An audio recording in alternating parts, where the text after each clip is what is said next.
I've never had a meet before the start of school. This was the first time. It's just the way that the season fell.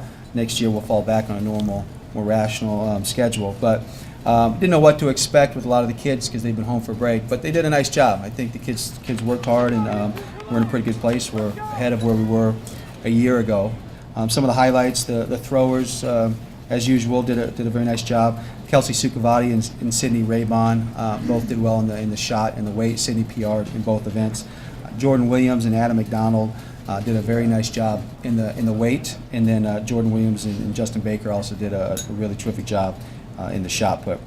In the jumps, we have a newcomer who's, we're not going to have him for long, but he's a great kid. He's in his final year of track. His name's Ethan Miller, and you're going to be hearing a lot about him.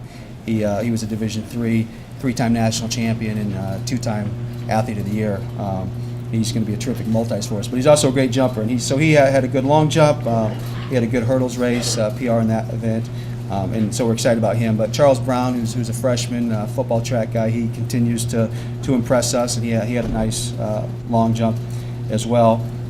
In the high jump, Tommy Larson, he's no surprise, he's doing a good job. We thought we have high expectations for him, and all the vaulters across the board. Jenny, Libby, Charles, and Corey Zamlewski, they all looked good and did what we needed them to do. The sprints, Derek Kramer, our all-conference 60-meter runner, won fairly easily, and he did a nice job in that event. Jordan Gusky, probably for me, I thought that he was probably the most impressive kid on the day for us. He's a sophomore now, and he's done everything right. I mean, he's great in the classroom. He has a great work ethic, and I think we're going to see some really good things out of him. He won the 300 meters and third fastest time in the school's history, and was terrific again in the 4x4. Maddie Beeler, she's a freshman for us, and we're excited about her. She's got a great attitude, and she's really developed, from a small school in Iowa, and she's just worked her tail off, and she was really impressive in the 4x4 and also the 600 meters.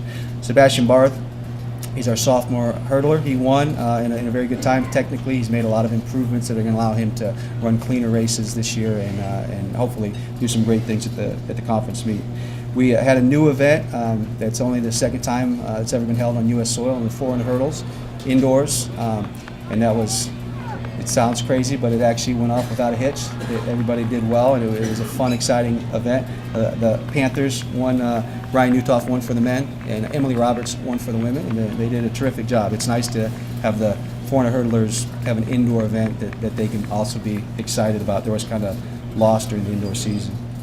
As far as the distance runners go, Ryan Krogman in the 1,000 meters looked very strong, and Scotty Schoen was impressive in the mile. But like I said, it's the first meet out. It's very, very early in the season.